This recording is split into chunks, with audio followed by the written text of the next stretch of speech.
What you're doing when you run a social economy enterprise is a radical act of community building. It gives me a lot of satisfaction to know that we are giving back to the community, a need that maybe the community did not know it had. They took the decision to announce that they were closing the thrift shop.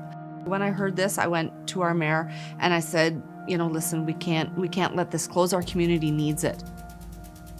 The social economy is an adaptive solution to address community needs and to have a positive impact on where we live. Let's take a look at how powerful the social economy really is and what the social economy can make possible. Social economy is about $50 billion across the territory of Quebec, so it's not nothing. But more important than the money or the actual results behind it are the places where people come together, the places that are important to people, are social economy enterprises. So it's core to our economy, but it's core to our society, and it's core to our sense of who we are. That's right. The social economy is not small. In Quebec, we have around 12,000 social economy enterprises, which generate around $50 billion a year in sales and provide more than 220,000 jobs, many of them in the regions outside of the big population centers. It's staggering when you realize that our social economy enterprises count close to 13.5 million members, all from a population of less than 8.5 million. What's more, those 12,000 enterprises are having a real impact on our life by creating and sustaining jobs, facilitating access to certain products and services, stimulating regional vitality and culture, protecting the environment and our heritage, and improving the well-being of our communities.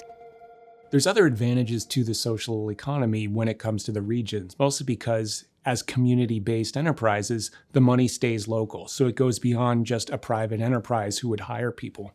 But the money is spent locally and it stays locally. So it can really be an economic engine for rural areas that may not have the economic opportunities that urban centers might.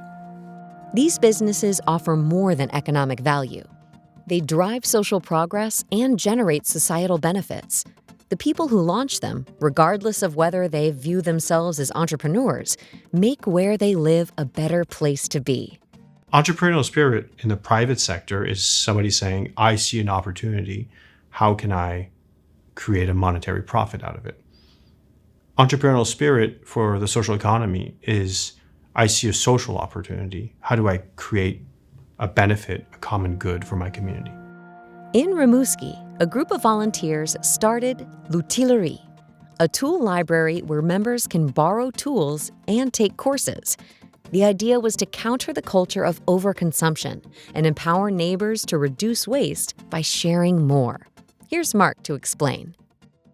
Well, the actions we take and the decisions we make come from the community, not from just somebody who thinks the community needs it. So yeah, it is a great way to work. Look how big a dehydrator is. If you're going hiking and you need food for your whole group, just come and borrow this one, and then you bring it back. That's not the kind of thing you want to stick around in your house that we use about 4 hours a year, and we don't think about it that way. That maybe I could use that space to do something else. So at L'Outilerie, we have about 100 tools that people can borrow for free once they're members of the L'Outilerie. The initial idea for the L'Outilerie was to be a hub, people to come in, chill out in the little living room space over there, just throw around ideas of, I've got this project, what can I do? And people hear, oh, maybe you could use this tool to do this. And that's why we actually took this place really downtown Rimouski to be a center, so that everybody's close to it and bounce around ideas and to make it lively. The social economy offers another important economic advantage. In markets where social enterprises are present, prices tend to be more effectively regulated. In Quebec, costs for funeral services are lower than anywhere else in North America. And that's not, because of some sort of magic spell that was cast. It's because individuals got together and said, look at this. We've got big, huge funeral home conglomerates coming into the province, buying up all of these independent funeral homes, and they're driving costs up. So cooperative funeral homes became a thing. And so individuals got together, put their creative energy together and said, funeral homes shouldn't be a for-profit business because it's a core service that people need. So of course, you need a service that is accessible to people. And so what you see in Quebec is that even though cooperative funeral homes are a minor market player, as in they're less than 50% of the entire market, costs are significantly lower in Quebec than elsewhere because the cooperative funeral homes drive costs of the private players down. Where you live can significantly impact your access to certain products or services. In the province of Quebec, with its vast territory and large numbers of people living far from major city centers, there's a strong tradition of communities coming together to create solutions.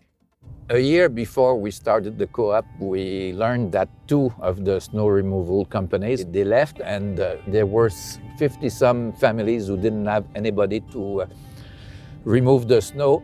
We realized that if we didn't organize ourselves, there would be no service. This is Gilles from Cooperative Multi-Services in Tewksbury, which is about 30 kilometers outside of Quebec City, talking about building a lasting organization. Actually, many people here, they had 3, 4, 5 different guys doing on a period of maybe 15, 20 years to do the job, and they never knew if they would find somebody else after. Now we hope that this structure will hold and keep going for many years. But we opened almost 5 years ago, and that's a challenge for many organizations after that period of time to make sure to have enough staff, enough people involved as volunteers, and make sure that the first ones can retire in a way. Generally, social economy enterprises have a much longer lifespan than for-profit businesses. To make it a social economy enterprise really shows that members of a community want this to continue for the long term, and they recognize its importance. You're not dependent on just one owner who may retire, they may move, they decide they don't want to do it anymore. Social economy enterprises consistently prove to be more resilient over time than private businesses, with better survival rates at the 3, 5, and 10-year marks. So we can see that the social economy offers many advantages and is a good way to address a wide variety of problems. And sometimes, it's the only solution for our most urgent issues. Affordable housing is one example. We are facing a housing crisis throughout the province. That cannot be fixed by simply doing more of the same. There is no world in which we can build a significant portion of affordable housing without either massive public investment or creating conditions for social economy enterprises to be able to build more. The private sector cannot build affordable housing. It's just not possible because you have to pay for 2x4s and cement, and you have to pay workers and all of that, plus you got to make a profit. And the social economy enterprises will say, well, for us it costs us 2x4s and cement and workers, but over the next 20 years or 30 years, we're not going to hike rents because we're going to keep it only at cost. And so over 10 or 15 or 20 years, you create affordable housing. There's always going to be space for private enterprises, for public enterprises, but on the case of housing, for example, you cannot build affordable housing without strong social economy enterprises building affordable housing. With collective real estate, we also have the potential to improve housing access, create valuable public spaces, and preserve our heritage by repurposing our many underused public, religious, and agricultural buildings. The Entry Island School that closed in 2014 due to low enrollment. There were only 2 students that enrolled that year. So the school board decided to close the school. Cami purchased it 5 years later, and the vision at the time was to turn this place into a multifunctional center, community center for the residents of Entry Island, and also a place to house the museum that was already existing in a different facility, and at the same time extend the tourism offer for the Magdalen Islands. This is Michel, detailing how converting a public building led to many benefits for his community. The entire project is part of revitalization efforts to provide Entry Island residents with a community center, a place to gather, Every community in Canada, every small or big communities have a place to gather. This wasn't here on entry, so this provides the place to hold bingo games, to have weddings, to have family reunions. We now have the facilities available for the residents of entry. So we get some revenue issued from the museum, the visits, because we have guided tours, and there's a small admission fee. So we do get a bit of revenue from that. We get revenue also from renting the rooms or the dormitories, the bed, and the community center, the hall, for someone who wants to hold family reunions. We get some revenue from that. So obviously the population of Entry Island was first and foremost. The school had been closed for a number of years, so it was important to them to be able to keep the history behind the building as being a school, because every resident of Entry Island came through this place. So the building has some sort of attachment to the entire population here on Entry. So, by reinvesting in the community, protecting access to vital services, and offering more sustainable jobs, social economy enterprises create positive feedback loops that ensure the vitality of the places we live. I think we can see that the social economy is not just for saving businesses in rural areas or for hanging on. It can really be a great option for larger businesses, anything from engineering firms to software companies to real estate projects and real estate investments. You can't get away from the simple fact that if we keep exploiting our resources in the way that we're exploiting them, but also people in the way that we're exploiting them, we're headed straight for a wall.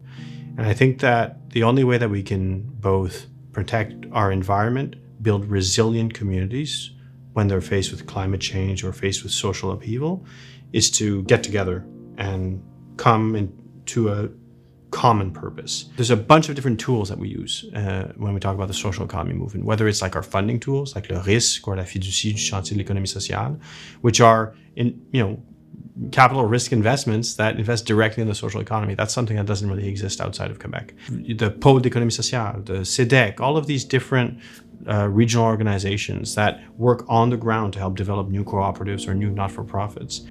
So maybe you're convinced that the social economy is a smart way forward. But where do you begin? Well, there's an entire network designed to help you learn more and to start your project.